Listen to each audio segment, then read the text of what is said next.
ये बुबागरा बोल रहा है। मैं आप सबको अपील करता हूँ कल जल्द से जल्द घर से निकल के जाकर वोट कीजिए और डरिए मत। हमें आपको देखना है कि आप जाकर वोट करेंगे, ये आपका अधिकार है और मैं आपको अपील करता हूँ घर से निकलिए, मॉर्निंग में निकलिए, सबके साथ जाइए और वोट कीजिए।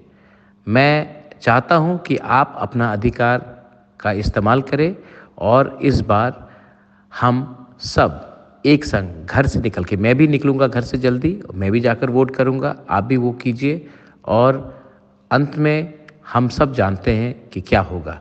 मैं आप सबको शुभकामना देना चाहता हूँ and I wish you all the best, but please come out of your house early and go and vote. This is your right.